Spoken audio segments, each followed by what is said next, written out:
there's no shame in me picking Ben White over Kyle Walker. The way you're talking is like you're giving me something, you know what I mean? I could argue that we should have both. Right, I'm going to end this soon if he keeps going on about his bloody treble. Listen, this is one of them moments again when you told me Emile Smith-Rowe was better than Grealish. You need to relax, man. Listen, man. I know it goes to your head coming around here. You get all frustrated about that Believe video and all that, but you need to relax. AFTV, we are down here at the Etihad Stadium. Believe, Steve, believe. Believe, yeah, stop it now, stop it.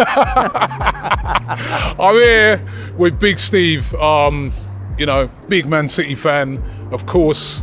And Steve, first of all, before we get into our combined 11, I've got to ask you about, I was just round that corner of the stadium and I saw that big banner up with all the trophies on it. I mean, can you believe it still, what you lot did last year? No, like you say, every time I walk around the front of the stadium, you see them 5 trophies there. It's unbelievable, and like you say, that people talked about the treble. We've had it rammed down our throats in Manchester for years, off the red side.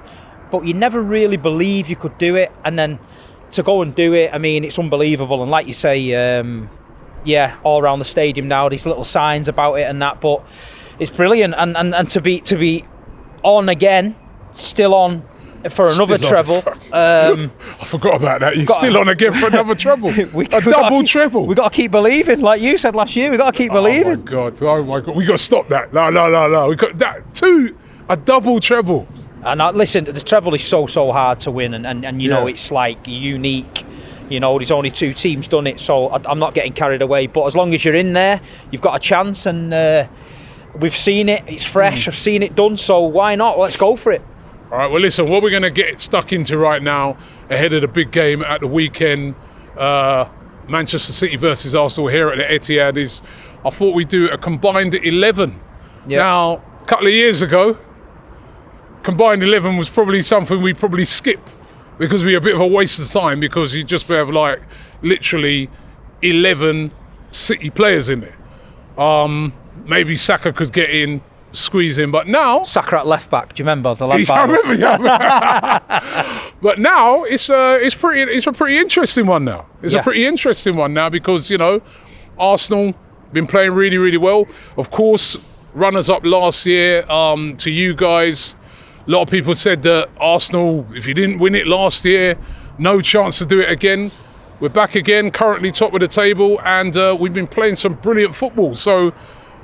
Yeah, let's get stuck into our Manchester City Arsenal combined 11. Starting off with the goalkeeper. Yeah, obviously there's only one for me, being Ederson. Big part of what we do, the way we set up and the way we play. He's quite vital. Obviously I'll throw him in the hat, but I mean, you've had a few issues over on the goalkeeping side. I mean, Ramsdale, you told me once on another video years ago that he could have get in ahead of Ederson. Now you've kicked him out the back door and he's don't even know where he is now. I kicked him out the back door. I still love Ramsdale, but if we look at this season, Ederson or Raya. Raya's distribution's been brilliant. Raya, listen, he started off shaky. I remember that moment he had against you lot. Remember that? Yeah. Right, where he nearly scored an own goal. But he's been really, really good. But I think I have to be fair and say it would be Ederson. Yeah, listen, Raya's been really, really good, and your defence and everything this season, and then that back four and the goalkeeper and that, I think you've been sensational. But I just think Ederson's been consistent. You know what I mean? The way he's so important for what we do. Ederson, I won't have no arguments with it. Right back.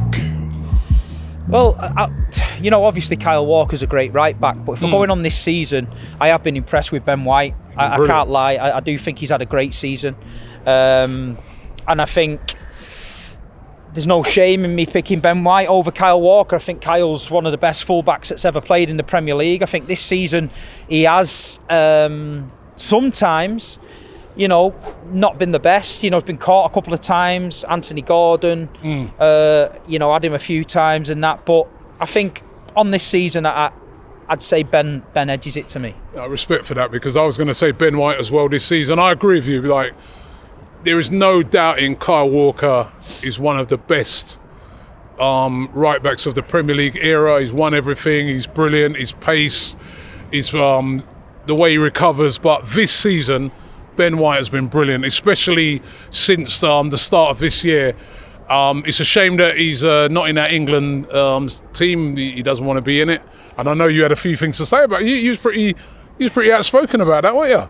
Well, let me just clear that was a little bit of a wind-up with me and my Arsenal friend, right, about that, and then somebody clipped it up, put it on Twitter, and it went As they do. It went viral, and I couldn't believe it. So listen, it is what it is. People know me, but yeah, listen, you fair play. You said for him this season. No, I've been impressed with him. I like him. Yeah, I think he's been great. So no questions. Okay, centre backs. See, with the centre backs, your partnership this season's been brilliant. Obviously, Gabriel and Saliba. So I know I'm going to lose one of them, but I feel one. Yeah, I feel John Stones. I think what he brings to the team coming into midfield. I think when John Stones plays for Man City, we're a far better team than we have been, and I just feel like I can't leave Stones out of there. Oh, you're not even making a play for Diaz in there. No, listen, Ruben's. I think if Ruben was here, he'd admit he's not had the greatest of seasons. But Ruben Diaz is a leader. But I just feel if I'm choosing between Stones and Diaz at the minute, I think what Stones brings, he's a cult hero here. He's a legend, and stepping into midfield and some of the games where he's running midfield, he's on the edge of the box, he's having touches in the opposition area and all that. I just think John Stones just brings a different level, and I feel if we're picking a combined 11. I think with one of your boys at the side of him, whoever you decide, I think that'd be unbelievable. Hold on a minute, like the way you talk is like you're giving me something. You know what I mean? I could argue that we should have both. That partnership has been absolutely brilliant this season. You know what I mean? Saliba and Gabriel has been solid. It's John Stones, absolutely solid. The treble winner. Yeah, you won that last year. I won that this year. Okay, the world champion then. I hate this guy. I hate him. He's always got something to come with. All right, you've got Stones. Johnny Stones. All right, Stones Johnny and I don't even know who to pick next to him because they've both been equally as good in my book. I guess I'll go Saliba just because of his overall ability. But I have to say, probably you could argue that Gabriel has been even more consistent than Saliba this season. I've got to admit that last season, sometimes Gabriel didn't really see it for me. This season, proved me wrong. He's been absolutely brilliant. Big, powerful, getting involved. I think that partnership, Saliba-Gabriel, is growing into something special. Yeah, I think I'll go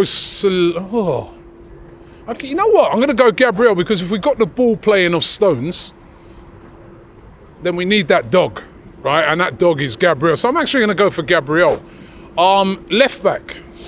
I'm going to throw Nathan Ake in. I do believe that Nathan... He's had a great season though. Has he been... Listen... No, he ain't even really played for you like a left back. It's been Gvardiol half the time. No, Nathan's the one, I think, to play at left back there. I think Kivior's been as good as him when he's played. Really? Yeah, Kivior's been really good at left back. Nah. I think Ake's not been... He's been done a couple of times when I've watched him in a few games. Your boy didn't do him, Saka. He don't never do him. So, that was one game. And we did win that game, by the way. Let me just remind you of that. Nathan's been brilliant, honestly. He's never let us down. Comes in at left back. Yeah, but he hasn't really been playing left back. You've been playing Gvardiol. No, Gvardiol's been injured for a while, but I think Come on, I think I can't. Even if you go Gvardiol, you can't have Kivior ahead of Gvardiol. Kivior's been better than Gvardiol. Listen, this is one of them moments again when you told me Emile Smith-Rowe was better than Grealish. You need to relax, man. Listen, man. I know it goes to your head coming around here. You get all flustered and that Believe video and all that, but you need to relax, man. Relax. Come on, be real, though. Has Gvardiol been good? I think he's been all right, and he's been okay. I think it's his first season. I think Pep's playing him at left back. I think his future lies at centre back. Right. But I'm saying if we're picking a team together now to go out on the pitch, and Nathan Ake sat there and Kivior sat there, we're picking Ake. I don't know, man. I don't know. Our left backs have been injured for most of the season, but Kivior's come in and done a great job. But I've got to go Nathan. I think he's a bit of an unsung hero. And for Manchester City to be where they are, with everyone they said, "Oh, you lost players and that," I think Nathan's kept it together for us. I've sold it, you know, and I've sold it you. Sold you the dream. All right, go on. Oh, this is going to get tasty now. Yes. As we're going into the midfield. Right, well, Defensive midfielder. Can I give you my three? And I'm going to be Hold fair. on. Let's start off with defensive midfielder. Right, well, this is where it's going to get complicated. No. See, I sense now that you're trying to edge people in, or no, I don't need to. You're trying to make a few little manoeuvres. I'm going to pick the Why best. you want to give the straight I'm free? going to pick the best defensive midfielder in the world. Yeah, Rodri, obviously. Not right now. Of course. Declan Rice. No. Rodri. No, Declan Rice. Rodri. Right now, Rodri. Right now, as we stand, right. Well, by the way, what's going on around here? What are you constructing around here now? New stand, innit, man? You know what I A mean? new You say stand. we've got no fans, mate. We need to build to get more in. You sure? Yeah, look, they're all coming in. Well, how many more would that fit? I think the stadium will go to 62. All right. Expanding, eh? Expanding, man. You know what I mean? Anyway, the does wonders for you, the treble. Right, I'm going to end this soon if he keeps going on about his bloody treble. Right, Right, well, but this is Declan Rice has got to be in there, man. Yeah, I agree. All right, give me your three. Right. Let me see what you're trying to edge towards. I would play Right. Rodri, Right. Rice, Ødegaard. Oh, you left out De Bruyne. Yeah, the reason I left out Kevin, he's missed 6 months. He's only played 14 games. I'm being fair. Ødegaard, for me, I think he's been probably your best player this season, in my opinion. When I've watched him, I thought he's great. Declan Rice has got to get in there. And I just think if I'm picking a team now and we put that midfield in there, that's just killing anyone. That's so... De Bruyne, you're leaving out De Bruyne. Yeah, based on this season, yeah. That is. I'm trying to be fair. I don't want to. I'm not going to argue with it. That's more than fair, to be honest. I've got to be fair. I mean, I'm just surprised you're leaving out De Bruyne. I personally would say he'd be in there, but then who you can't leave. Who are you going to leave out? You're going to leave Ødegaard yeah, out? Ødegaard has been brilliant this season. Has led from the front for us. Yeah, I think that's. So I'm trying to be. You're being fair, man. We're trying to be fair. Yeah, you're being fair. I'll give you that. But Right. I think, yeah, obviously, Rodri in the 6, Rice in the 8, That'd be a formidable midfield. and Ødegaard around the 10. I think It just seems weird with no De Bruyne, but anyway. It's just we'll take that. It's because he's had the season with the injuries and that. Yeah, he's yeah. only just coming back, and then we've got to rest him. He can only play 2 games, and then we've got to rest him a game and that. So any other season he walks in it, we know he's fantastic. He's probably go down one of the best we've ever seen. But I'm just trying to be fair. Ødegaard this season for me, I think. Okay, you're being fair. Yeah. The Shark has been fair. Right. Up front. Well, there's only That one. front There's three. only one man in the middle. Right, down the middle we know it's Haaland. Erling. Yeah. I would play Saka on the right, Right. and I would with play you. Foden on the left. That's fair as well, to be fair. I can't argue with that. That would be a great front three. Foden's been brilliant for you guys. Would you say he's been your best player? I think so, yeah. I think beginning of the season we said this has got to be a season where he makes a claim to stand out, get his position in. And Pep's trusting him more in the middle now, playing as a 10. He's scoring big goals in big games. Even with De Bruyne missing, he's ended up doing the business, you know what I mean? Sometimes he'd play in the 10, not quite do it, then we'd end up putting him on the right, putting him on the left. But I think he's so versatile, and I think he's a big part of what we're doing at City now. But this season, I think Foden, up to now, has been our standout player. Okay, all right, let's do a recap of the 11. So in goal, we've got Edison, right? Right back, we've gone for Ben White. And then a centre-back pairing of John Stones and Gabriel. At left back, Nathan Ake.